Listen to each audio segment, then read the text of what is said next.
মানুষ আবেগে এসে বলে অনেক সময় ধর্ষণজনিত যখন কোনো ক্রাইম হয়, মানুষ আবেগে এসে বলে যে হ্যাঁ, এরকম মানুষদেরকে মেরে ফেলা উচিত। কিন্তু এরকম মানুষকে মেরে ফেলা উচিত না। কারণ যখনই একটা মানুষ মরে যাচ্ছে তখনই সেখানে এভিডেন্স নষ্ট হয়ে যাচ্ছে। আসল ঘটনা কি ঘটেছিল সেটা মানুষ জানতে পারছে না। আসল ঘটনা চাপা পড়ে যায়, আসল ঘটনা তলানি পড়ে যায়। হয়তো সেই ব্যক্তিটা আরো ৫ টা ব্যক্তির নাম বলতে পারতো যে ব্যক্তির মৃত্যু হয়েছে। তাই বলে জনরোষ মানে এটা না যে একজন অভিযুক্তকে মেরে দেওয়া হবে, অভিযুক্ত মরে গেল মানে সেই জায়গার ক্রাইম সিনটা চেঞ্জ হয়ে গেল। কারণ একজন অভিযুক্ত একটা ক্রাইম সিনের A to Z সবকিছু বর্ণনা দিতে পারে। সেটার জন্য প্রপার ইনভেস্টিগেশন দরকার। তার থেকে বড় কথা এই ঘটনাগুলো ঘটছে কেন? সকালে ধরে বিকেলে খরচ করার মতো পরিস্থিতি আসছে কেন? এইরকম পরিস্থিতি পশ্চিমবঙ্গ আর কত দেখবে? মানুষকে আর কত? সবথেকে আশ্চর্যের বিষয় যেটা, এরকম ঘটনা যখনই ঘটছে, আমরা পশ্চিমবঙ্গে দেখছি এরকম ঘটনা যখনই ঘটছে, ঘটনাগুলোকে রাজনৈতিকরণ হতে ২ মিনিটও সময় লাগছে না। একটা ঘটনা ঘটছে, একটা অপরাধ ঘটছে, একটা ক্রাইম ঘটছে, এই রকমের নৃশংস, এরকম জঘন্যতম ক্রাইম পশ্চিমবঙ্গে আমরা আরজিকরে দেখেছিলাম এবং আরজিকরের পরে আমরা জয়নগরে দেখেছিলাম, কুলটিতে একটা ঘটনা দেখেছিলাম। তার ১ বছর ঘুরতে না ঘুরতে আবার আমরা এই ঘটনা দেখছি। তো বারংবার যখন এই ঘটনাগুলো ঘটছে, আমরা দেখছি রাজনৈতিক দলগুলো রাজনীতিকরণ করতে কিছুটা সময় লাগাচ্ছে না। বর্তমান যে শাসক দল আছে সেই শাসক দলে যিনি মুখ্যমন্ত্রী, সেই মুখ্যমন্ত্রী কয়েকদিন আগে বলেছিলেন যে সকালে জমা করব বিকেলে খুচরো করবো। তার বক্তৃতা বা তার এই বক্তব্য অনেক ভাইরাল হচ্ছে এখন সোশ্যাল মিডিয়াতে। তো তারপরে গিয়ে এখন যারা বিরোধী দল তারা হোক বা যে কোনো দলই হোক না কেন, যারা রাজনীতিকরণ করছে ঘটনাগুলোর, তারা পুলিশের ভূমিকা নিয়ে প্রশ্ন করছে না কেন? পুলিশের যে ভূমিকা, পুলিশ যে জায়গায় একটা বাচ্চা মেয়ে, যখন বাচ্চা মেয়েটাকে উদ্ধার করা যাচ্ছে, পোস্টমর্টম রিপোর্ট বলছে যে যখন বাচ্চা মেয়েটিকে পুকুরে ডোবানো হয়েছে তখনও পর্যন্ত বাচ্চা মেয়েটি জীবিত ছিল এবং জীবিত অবস্থায় পুকুরে ডোবানো হয়েছে। অনেক ভিডিও ভাইরাল হচ্ছে, অনেক ক্লিপ ভাইরাল হচ্ছে, কিছু মানুষের নাম সামনে আসছে যারা ইচ্ছে করে তাদের অপরাধীদের ছাড়ানোর চেষ্টা করেছে। সেটা সত্যতা যাচাই এখনো পর্যন্ত হয়নি। সবকিছুর উপরে গিয়ে ঘটনাগুলো কেন ঘটছে, গাফিলতিটা কার আছে? প্রশাসনের থাকতে, প্রশাসন সক্রিয় প্রশাসন থাকতে কেন বারবার এই ঘটনা ঘটছে? প্রশাসনের নিষ্ক্রিয়তাটা কোথায় আসছে? প্রশাসন কোন জায়গায় গিয়ে কাজ করছে না? যখন পুলিশের কাছে মানুষ যাচ্ছে, পুলিশ কেন অ্যাক্টিভ অ্যাকশন নিচ্ছে না? র্যাপিড অ্যাকশন পুলিশ কেন নিচ্ছে না? এই বিষয়গুলোকে আগে সামনে নিয়ে আসতে হবে। রাজনীতিকরণ এখন এই বিষয়গুলো রাজনীতিকরণের জায়গাটা না। আমরা আরজি করেও দেখেছিলাম যে একটা ঘটনাকে রাজনীতিকরণ করতে গিয়ে, রাজনৈতিক অ্যাঙ্গেল দিতে গিয়ে, পলিটিক্যাল অ্যাঙ্গেল দিতে গিয়ে আসল ইস্যু চাপা পড়ে গেছিল। আমি চাইবো এইখানে যেন সেই একই ঘটনা বারংবার না ঘটে। বারবার রাজনীতিকরণ করতে গিয়ে রাজনৈতিক নেতারা শুধুমাত্র নিজেদের ফায়দা লুটতে গিয়ে ১৫-২০টা করে মিডিয়া নিয়ে গিয়ে, ১৫-২০টা করে সাংবাদিক নিয়ে গিয়ে, বড় বড় ক্যামেরা নিয়ে গিয়ে শুধুমাত্র তারা যে সিম্পাথিটা নেওয়ার চেষ্টা করছে, সেই সিম্পাথিটার থেকে বড় কথা আসল ক্রাইমটাকে সামনে নিয়ে আসতে হবে এবং আসল ক্রিমিনালদেরকে সামনে নিয়ে আসতে হবে। একটা পুলিশ প্রশাসন থাকতে, পুলিশ অ্যাক্টিভ থাকতে গণপিটুনিতে বা কেন একজনের মৃত্যু হলো? সেই মৃত্যুটা জাস্টিফাইড না, সেটাকে কেন প্রশ্ন করা হচ্ছে না? যখন যারা এইরকম ঘটনা ঘটছে, পুলিশের যখন যেখানে অ্যাক্টিভ রোল নেওয়ার কথা ছিল, পুলিশ সেখানে অ্যাক্টিভ রোল নিতে পারেনি বলে গণপিটুনিতে মৃত্যু হচ্ছে। এবং গণপিটুনিতে মৃত্যু মানে কি? মানুষ আবেগে এসে বলে অনেক সময় ধর্ষণ বা এরকম রেপ, এরকম যখন মানে এরকম রেপ জনিত যখন কোনো ক্রাইম হয়, মানুষ আবেগে এসে বলে যে হ্যাঁ, এরকম মানুষদেরকে মেরে ফেলা উচিত। কিন্তু এরকম মানুষকে মেরে ফেলা উচিত না। কারণ যখনই একটা মানুষ মরে যাচ্ছে তখনই সেখানে এভিডেন্স নষ্ট হয়ে যাচ্ছে। আসল ঘটনা কি ঘটেছিল সেটা মানুষ জানতে পারছে না। আসল ঘটনা চাপা পড়ে যায়, আসল ঘটনা তলানি পড়ে যায়। হয়তো সেই ব্যক্তিটা আরো ৫ টা ব্যক্তির নাম বলতে পারতো যে ব্যক্তির মৃত্যু হয়েছে। সেই দায়িত্ব পুলিশের ছিল যাতে গণপিটুনিতে কোনো ব্যক্তির মৃত্যু না হয়। তাহলে এই ঘটনাগুলো ঘটছে, রাজনীতিকরণ ঘটছে, রাজনৈতিক নেতারা বড় বড় ক্যামেরা নিয়ে পৌঁছে যাচ্ছে, তারা শুধুমাত্র নিজেদের পলিটিক্যাল একটা এম অ্যাচিভ করার জন্য তারা কাজ করছে। এই বিষয়গুলো নিয়ে আমাদের দেখতে হবে। সাধারণ মানুষ আবেগে এসে মানুষ অনেক কথা বলে, মানুষ আবেগে রাস্তায় নেমেছে, মানুষের বিক্ষোভটা খুব স্বাভাবিক। মানুষ বিক্ষোভ করবে, জনরোষ খুব স্বাভাবিক। তাই বলে জনরোষ মানে এটা না যে একজন অভিযুক্তকে মেরে দেওয়া হবে, অভিযুক্ত মরে গেল মানে সেই জায়গার ক্রাইম সিনটা চেঞ্জ হয়ে গেল। কারণ একজন অভিযুক্ত একটা ক্রাইম সিনের A to Z সবকিছু বর্ণনা দিতে পারে। সেটার জন্য প্রপার ইনভেস্টিগেশন দরকার। তাহলে প্রপার ইনভেস্টিগেশনের কথা বলতে হবে এখানে। ভিকটিম ভিকটিম যে সিচুয়েশনটা ফেস করলো অ্যাডমিনিস্ট্রেশন সাথে, সেই সিচুয়েশনে কেন আসছে? সরকার চেঞ্জ হয়েছে, এখন বর্তমানে ফোর্স আরো অনেক বেশি স্ট্রং হওয়া দরকার, অ্যাডমিনিস্ট্রেশন আরো অনেক বেশি স্ট্রং হওয়া দরকার। শুভেন্দু অধিকারী কয়েকদিন আগেই বলেছিলেন যে যারা এরকমের ঘটনা যুক্ত তাদের সকালে ধরবো বিকেলে খুচরো করবো। আমি আইনজীবী হিসাবে এইরকমের ঘটনা, এইরকমের বক্তব্য কোনো আমি সমর্থন করি না। আমি বলবো প্রপার ইনভেস্টিগেশন সবকিছু দরকার।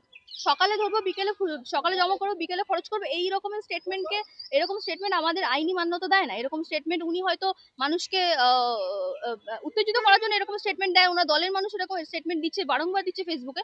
এইরকম স্টেটমেন্ট আমরা দেখতে চাইছি না, আমরা প্রপার ইনভেস্টিগেশন চাইছি। এবং সব থেকে বড় কথা, এই ঘটনাগুলো ঘটছে কেন? সকালে ধরে বিকেলে খরচ করার মতো পরিস্থিতি আসছে কেন? এইরকম পরিস্থিতি পশ্চিমবঙ্গ আর কত দেখবে, মানুষকে আর কত দেখতে হবে? মুখ্যমন্ত্রী মমতা বন্দ্যোপাধ্যায় যখনই রাজ্যে এরকম ঘটনা ঘটতো, কামদুনি, আরজিকর সহ, তখন সেই কথাগুলোকে বলতো যে সাজানো ঘটনা, ছোট ঘটনা, অ্যাফেয়ার ছিল। কিন্তু সেই জায়গায় আমরা দেখলাম যে রাজ্যের মুখ্যমন্ত্রী সহ বিজেপির সমস্ত নেতা বা মুখপাত্ররা এর নিন্দা করেছে, জঘন্য বলে আখ্যা দিয়েছে। এই বিজেপি সরকার এবং তৃণমূল সরকারের নেতা বা মুখপাত্রদের পার্থক্য আপনি কতটা দেখতে পাচ্ছেন? দেখুন, বিষয়টা এখানে পার্থক্য না, বিষয়টা এখানে আমি দেখছি যে পার্থক্য খুব একটা আমি দেখতে পাচ্ছি না, কারণ প্রশাসনিক গাফিলতি দুই সরকারই থেকে যাচ্ছে। ওই সরকারের প্রশাসনিক গাফিলতি ছিল, এই সরকারের প্রশাসনিক গাফিলতি থেকে গেছে। বরং আমি এটা দেখবো যে এই সরকারের কোথাও একটা গিয়ে একটা কমিউনাল অ্যাঙ্গেল দেওয়ার চেষ্টা হচ্ছে। মুখ্যমন্ত্রী যেভাবে বক্তব্য রাখছেন, মুখ্যমন্ত্রী যেভাবে ডেটারেন্স দিয়ে মানুষকে ভয় দেখিয়ে যেভাবে মুখ্যমন্ত্রী বক্তব্য রাখছেন, সেই বক্তব্যতে কোথাও একটা গিয়ে মানুষ আরো বিভ্রান্ত হয়ে যাচ্ছে, মানুষের মধ্যে বিভ্রান্তিকর পরিস্থিতি তৈরি হচ্ছে এবং একটা কমিউনাল অ্যাঙ্গেল চলে আসছে। সবকিছুকে নিরপেক্ষভাবে দেখতে হবে, নিরপেক্ষভাবে সবকিছু বিচার করতে হবে। এবং আমি দেখছি যেটা, সেটা হলো যে এই ঘটনাকে কেন্দ্র করে যে শান্তনু মণ্ডল নামে একজন বিজেপির নেতা ছিলেন, তাকে গ্রেফতার করা হয়েছে বা তার বিরুদ্ধে যখন আঙুল তুলছে সাধারণ এলাকাবাসীরা, যেটা সোর্স বা রিপোর্ট সূত্রে যেটা আসছে, মানে যে খবরটা শুনতে পাওয়া যাচ্ছে, সেখানে গিয়ে শান্তনু মণ্ডলের নাম যারা যারা নিয়েছে তাদের উপর থ্রেট আসছে যে শান্তনু মণ্ডলকে ফাঁসানো যাবে না, যেহেতু শান্তনু মণ্ডল বিজেপির সভাপতি বা কিছু একটা ছিলেন, বিজেপি কোনো একটা পদে তিনি ছিলেন। তাহলে এই ঘটনাগুলো কেন ঘটছে? তাহলে কোথাও একটা গিয়ে তো দুই ফুল একই জায়গায় চলে আসছে। মানুষকে যদি আবার একই জায়গায় থ্রেট দেওয়া হয়, থ্রেট কালচার যদি একই রকম ভাবে থেকে যায়, একটা ক্রাইমের অ্যাকচুয়াল ইনভেস্টিগেশন না হয়ে ক্রাইমটাকে পুরো অন্য দিকে ডাইভার্ট করে দেওয়া হয়, পুরোপুরি রাজনীতিকরণ, রাজনৈতিক নেতাদের মধ্যে নিজেদের মধ্যে একটা কম্পিটিশন চলে আসে, তাহলে একই জায়গা থেকে গেছে পশ্চিমবঙ্গ, আবার একই জায়গা থেকে গেছে। আবার একটা আমাদের আরজিকর একটা আমরা দেখেছিলাম, আবার একটা আমরা বারুইপুর দেখলাম, এইরকম ঘটনা আবার দেখতে হবে। কারণ প্রত্যেকটা ঘটনা রাজনীতিকরণ হচ্ছে, ঘটনা আসল তদন্ত হচ্ছে না, ঘটনা আসল মূল কারণ জানতে পারা যাচ্ছে না, আসল অভিযুক্তদের ধরে আনা যাচ্ছে না, এবং আসল অভিযুক্ত ধরে আনা গেলেও ইনভেস্টিগেশন ঠিক জায়গায় হচ্ছে না। আমি দেখবো, আমি আশাবাদী থাকবো, যদি এই ঘটনা ইনভেস্টিগেশন ঠিক জায়গায় হয়, তাহলে আমি মনে করবো যে নতুন সরকার এসে সিগনিফিকেন্ট কোনো চেঞ্জ হয়েছে। না হলে আমি বলবো নতুন সরকার এসে সিগনিফিকেন্ট কোনো চেঞ্জ হয়নি, কারণ ঘটনা বারংবার ঘটছে, ঘটনা আবার ঘটছে, এবং মেয়েদেরকে বারংবার শিকার হতে হচ্ছে। গিয়েছিল পরিদর্শন করতে, সেখানে বলা হচ্ছে সাংসদকে দেখে বলা হচ্ছে যে দালাল কত টাকায় বিক্রি হলেন, কারণ একাধিক কথা বলছে সাধারণ মানুষ। তো সেটা মানুষের জনরোষ, মানুষের মধ্যে রাগ আছে, মানুষ বলছে, মানুষ মানুষ দেখেছে এতদিন ধরে একজন বিধায়ক, তার যা দায়িত্ব ছিল, সাংসদ, একজন সাংসদ, তার যে দায়িত্ব ছিল, দায়িত্বে কোনোদিন দায়িত্ব পালন করেনি। এখন কোনো একটা রাজনৈতিক দিক থেকে উনি নতুন রাজনীতি দলে যোগ দিয়েছে, সেই রাজনৈতিক দলের হয়ে বক্তব্য রাখতে গেছেন, মানুষ সেটাকে মেনে নেয়নি, মানুষ যে দল দেখে, যে চিহ্ন দেখে তাকে ভোট দিয়েছিলেন, সেই চিহ্ন থেকে সরে এসেছেন, সেটা মানুষের রাগ। এখানে আমরা দেখবো সাংসদ হিসাবে তার যেটা কর্তব্য সেটা তিনি পালন করেছেন কিনা। ঘটনা ঘটে যাওয়ার 48 ঘন্টা পর তিনি গিয়ে উপস্থিত হয়েছে, ঘটনা ঘটার পর মানুষ সাংসদকে অনেক আগে দেখতে চেন, যে এখানে ঘটনা সারা পশ্চিমবঙ্গের মানুষ এই ঘটনার সাক্ষী হয়েছে, সারা পশ্চিমবঙ্গের মানুষ জানতে পারছে। সেখানে হয়তো সাংসদ হিসেবে ওনার ভূমিকাটা মানুষ আরো বেশি চেয়েছিলেন, কারণ সাংসদ হিসেবে আমি জানি না উনি কতটা ভূমিকা পালন করতে সক্ষম হয়েছেন কি হননি, আমার এলাকারই সাংসদ। তো সেখানে গিয়ে আমি তো জানি সাংসদ হিসেবে উনি কতটা ভূমিকা পালন করেছেন, এবং ওনার প্রশ্ন, ওনার ভূমিকা নিয়ে কতটা বলা যায়, প্রশ্ন তো থেকেই যায়, প্রথম থেকে প্রশ্ন ছিল, থেকে যায়, এবং এখন দল বদলের পর প্রশ্ন আরো অনেক বেশি সক্রিয় হয়ে ওঠে। তাহলে সেই প্রশ্নগুলো মানুষের মধ্যে আসে, মানুষ জনরোষে এই কথাগুলো বলছে, এবং জনরোষে কথাগুলো বলছে, এটাই আর কিছু। মুখ্যমন্ত্রী, রাজ্যের প্রাক্তন মুখ্যমন্ত্রী মমতা ব্যানার্জি, তিনি যে মোমবাতি মিছিল 2011 সালের আগে করেছেন, আর বর্তমানে বিজেপি সরকার পরিবর্তন হয়ে ওনার সরকার চলে যাওয়ার পরে উনি করছেন, তাহলে উনি কি বোঝাতে চাচ্ছেন যে রাজ্যে আমার আমলে কোনো রকম কোনো এরকম ঘটনা ঘটেনি? সেটা দেখুন, এখন উনি বিরোধী নেত্রী, এখন বিরোধীরা কি রকমের রাজনীতি করবে সেটা তো আমরা ডিসাইড করতে পারি না। উনি বিরোধী নেত্রী, উনি যদি মোমবাতি হাতে নিয়ে মিছিল করেন সেটা করতেই পারেন, পশ্চিমবঙ্গের সংবিধান সবাইকে অধিকার দিয়েছে। ওনার যখন শাসনকালে এই ঘটনাগুলো কামধনি আরজি কর, তখন উনি মোমবাতি নিয়ে কেন বেরোন? তখন উনি দেখতে পাননি হয়তো, শাসক হিসেবে আসলে শাসকের চোখে একটা পর্দা থাকে, তো শাসকের চোখে যে দম্ভ বা অহংকারে যে পর্দা থাকে, সেই পর্দা হয়তো ওনার চোখে ছিল, এখন হয়তো পর্দাটা সরেছে, এখন হয়তো বিরোধী দলনেতা হিসেবে মানুষের দুঃখ যন্ত্রণা বুঝতে পারছেন, তখন বুঝতে পারেননি। এখনকার বর্তমান শাসকের কাছে আমি সেই আশাবাদী থাকবো যে বর্তমান শাসকও সেই দম্ভ বা সেই অহংকারে পর্দা যাতে চোখের সামনে না আসে, মানুষের দুঃখ যন্ত্রণা, কান্না বেদনাগুলোকে দেখতে পায়, পশ্চিমবঙ্গের মানুষের কান্না দেখতে পাই, মহিলাদের কান্না, মেয়েদের কান্না, আর্তনাদ।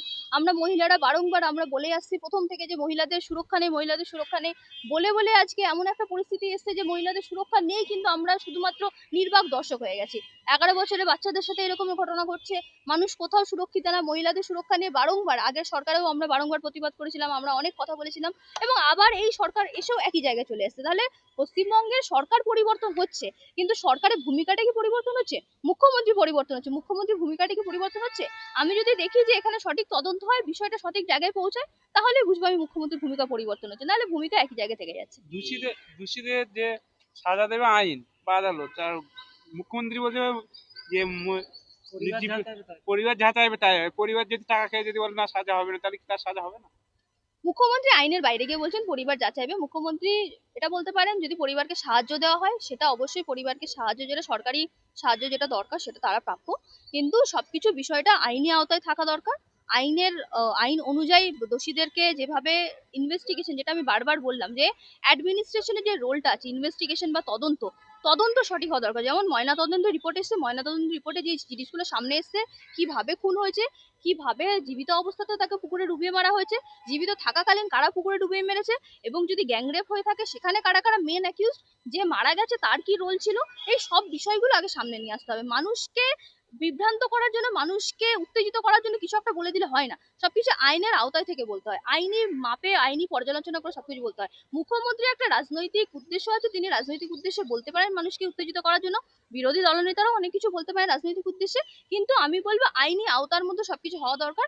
মানুষকে বিভ্রান্ত করা যেতে পারে না, মানুষ আবেগে এসে অনেক রকমের বিভ্রান্তিকর সিদ্ধান্ত মানুষ নিতে পারে, কিন্তু আবেগের বশে এসে আসল ঘটনা থেকে সরে গেলে হবে না। আমরা আরজি করেও দেখেছি মানুষ আবেগে এসে আসল ইস্যু চাপা পড়ে গেছিল, এখানেও আমি বলবো যে না, আসল ইস্যুটা চাপা না পড়ে যায়, আবেগটা আবেগের জায়গায় থাকুক, তদন্তটা তদন্ত জায়গায় থাকুক, সঠিক তদন্তে এসে যারা অভিযুক্ত তাদেরকে সর্বোচ্চ কঠিনতম শাস্তি দেওয়া হোক।